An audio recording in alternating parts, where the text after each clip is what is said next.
नमस्कार, मैं doctor Amit K Sarwani, founder and director Anusandhan Academy Civil Lines Prayagraj. Anusandhan Academy, as you all know, that is the only institution for NET and JRF and specialized focus working institution among all. So this institution is basically working in the field of NET and JRF, और हमारा mission ही है to provide the way how to achieve JRF in this NET examination. आज ये video जो मैं shoot कर रहा हूँ स्पेशलाइज्ड रूप से कुछ इंफॉर्मेशन आपको देने के लिए। सबसे पहला इंफॉर्मेशन जो इस वीडियो के थ्रू मैं आपको देना चाहूंगा दैट इज एग्जामिनेशन की डेट एक्सटेंड होगी।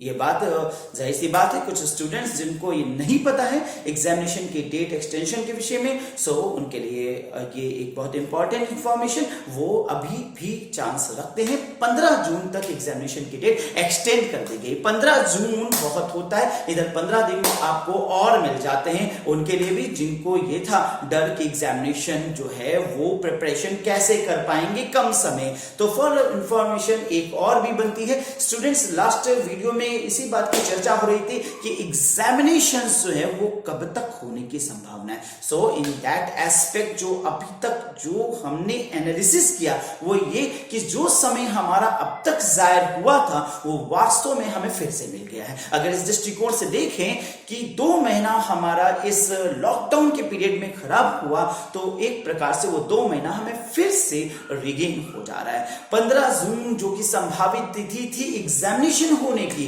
That is extended. सो इस दृष्टिकोण से अगर 15 जून एग्जामिनेशन की डेट थी और अगर 15 जून फॉर्म फिलिंग की डेट है, तो जाहिर सी बात है एग्जामिनेशन का जो शेड्यूल शुरू होता है यहां से 2 महीना, यानी इस हिसाब से देखें तो 2.5 महीना से लेकर के 3 महीना का समय अभी आपके पास एग्जामिनेशन की है। और जो संभावित तिथि हमारे प्रेडिक्शन से हो रही है वो हो रही है 15 अगस्त के आसपास या 3rd week of August. So 3rd week of August तक आपके पास वक्त हो सकता है। और उस दृष्टिकोण से अगर आज से हम देखें तो हमारे पास एग्जामिनेशन के लिए जो बचा हुआ समय लगभग 2.5 से 3 महीना है।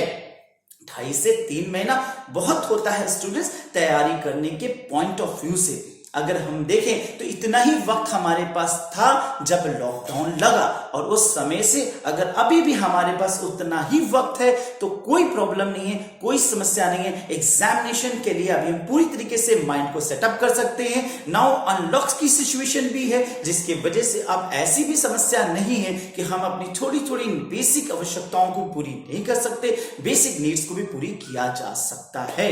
एग्जामिनेशंस होना है या नहीं यह भी एक प्रश्न उठता है, लेकिन एग्जामिनेशन होना है ऐसा मानकर अगर हम अपना वर्क करेंगे तो जाहिर सी बात है हम पॉजिटिव एनर्जी के साथ काम करेंगे। और अगर एग्जामिनेशन नहीं भी हो पाया तो कोई नुकसान नहीं होगा, और अगर एग्जामिनेशन होता है तो so we will hit this examination और JRF अपनी मुट्ठी में कर लेना हमारा उद्देश्य है, वो हम अचीव कर लेंगे। स्टूडेंट्स, जो मैं आपके साथ कर सकता हूं वो ये कि मैंने ऑनलाइन प्रोसीजर के साथ क्लासेस शुरू कर दी है। ऑनलाइन एग्जामिनेशन के अकॉर्डिंग ऑनलाइन क्लासेस मैंने रन करना शुरू कर दिया, और इसके अकॉर्डिंग एडमिशंस हो रहे हैं। जो लोग अभी तक इस बात को नहीं जानते वो इस वीडियो के थ्रू जान लें और अपना एडमिशन बुक करा सकते हैं। हमारा एडमिशन एनरोलमेंट नंबर 80 90 60 5000 8090605000 पे आप कॉल करके बाकी डिटेल इंफॉर्मेशन ले सकते हैं। स्टूडेंट्स, मैं आपके साथ जो प्रिपरेशन वर्क करूंगा उसकी मैंने एक स्ट्रैटेजी तैयार कर ली है जो मैं आपसे डिस्कस करना चाहूंगा। इन शॉर्ट इस वीडियो को शॉर्ट टर्म में बनाने का यही उद्देश्य है कि बहुत लंबी बात ना हो। देखिए, जो एग्जामिनेशन है वो 10 यूनिट्स को कवर करती है। फर्स्ट पेपर जो कि मैं आपको पढ़ाऊंगा, जिसका मैं पूरी तरीके से तैयारी कराऊंगा। All the 10 units that is teaching aptitude, research aptitude, logic, reasoning, data interpretation, higher education, environmental science, information, communication technology, communication comprehension, educational constitution of polity, इन सारे यूनिट्स का जो रफ स्ट्रक्चर है वो मैंने प्रिपेयर कर लिया है। पिछले 2 महीने से मैं एक ही कार्य में व्यस्त था और वो ये था कि इनको रिस्ट्रक्चरिंग किया जाए, इसके नोट्स को प्रिपेयर किया जाए और अपडेट किया जाए। सो मैंने उस कार्य को पूरा कर लिया। अब सिर्फ खाना बना लिया है और आपको परोसने की जरूरत है, और you have to take it with spoon and finger. So and that aspects मैं आपको जो पढ़ाऊंगा ऑनलाइन क्लासेस के थ्रू, वो इस उद्देश्य के साथ कि जो भी नोट्स इसके अकॉर्डिंग है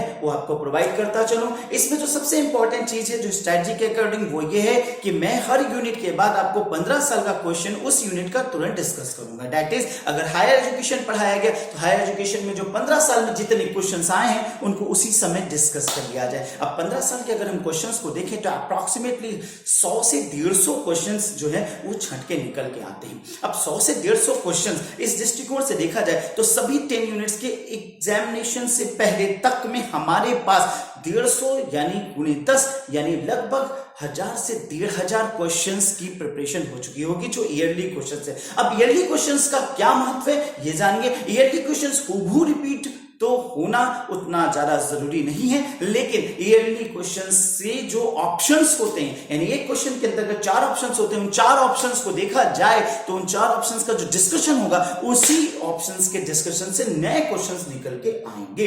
इसका बेनिफिट ये मिलेगा कि अगर हमने 1500 क्वेश्चंस डिस्कस किया तो गुणे 4 ऑप्शंस यानी लगभग 6000 पॉइंट्स एग्जामिनेशन से पहले हमारे माइंड में बन चुके होंगे। वॉकअप तैयारी हो चुकी होगी, वोकैबुलरी बन चुकी होगी और एग्जामिनेशन को हिट करने में ये वोकैबुलरी बहुत इंपॉर्टेंट एस्पेक्ट रोल अदा करता है।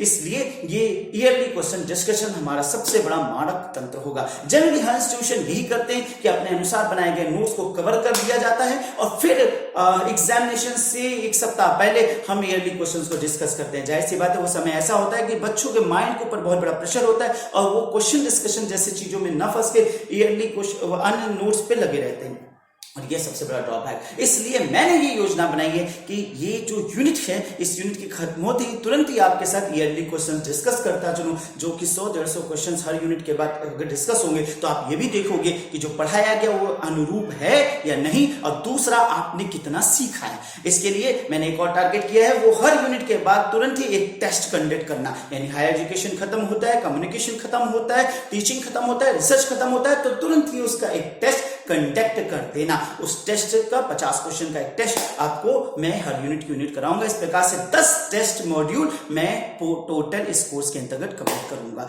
इसके अलावा एग्जामिनेशन से पहले 3 गेस्ट पेपर्स जो टारगेट किया जाएगा एग्जामिनेशन के पॉइंट ऑफ व्यू से वो, और पिछले 2 एग्जामिनेशन के जो 50-50 क्वेश्चन है उनको जरूर टारगेट किया जाएगा, उनको जरूर इसके अंतर्गत सम्मिलित किया जाएगा।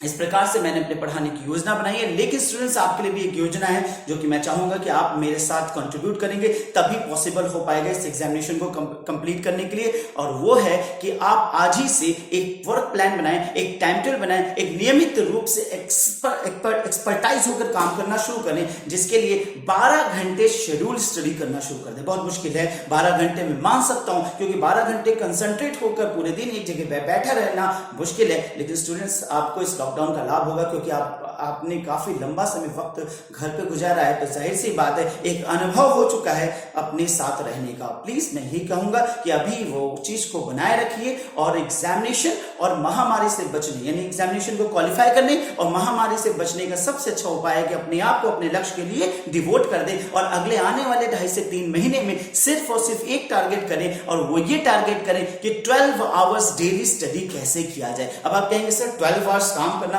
जाहिर सी बात है आपको लगता होगा टफ, लेकिन आज अगर हम किसी भी व्यवसाय में देखें जो कि बहुत डेप्थ के साथ वर्क कर रहे हैं तो 12 आवर्स के ऊपर वर्क करते हैं। एक छोटा सा चाय वाला भी अगर दुकान खोलता है तो सुबह 5 बजे भट्टी लगाता है और उसके बाद शाम तक वो रात के 11 बजे तक अपने पूरे वर्क में लगा रहता है। चाट वाला भी चाट की गाड़ी लगाने से पहले सुबह सब्जी लेने से लेकर पूरे कार्य को करते हुए सारे प्रिपरेशन को करते हुए वो लगभग 18 घंटे वर्क कर रहा होता है। तो अगर ये 18 घंटा, 15 घंटा, 16 घंटा वर्क कर सकते हैं तो हम नेट क्वालिफाई करने के लिए या जेआरएफ क्वालिफाई करने के लिए, जेआरएफ होने के लिए क्या 15 घंटे, 12 घंटे नहीं पढ़ सकते? मैं सिर्फ आपसे इतना चाहूंगा 12 आवर्स दे दीजिए और लग करके अगले 3 महीने पूरी तरीके से इस प्रिपरेशन के लिए लग जाइए।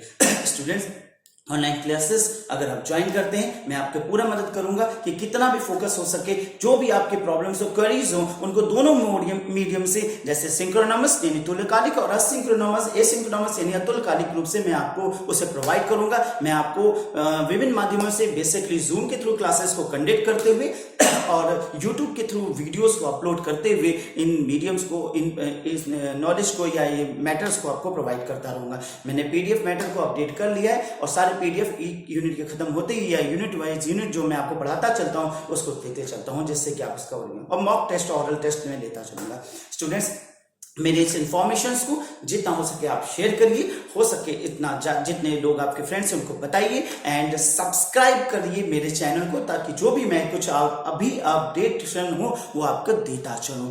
तो हृदय की गहराइयों से विनम्र पूर्वक रूप से आपसे बहुत बहुत धन्यवाद। नमस्कार।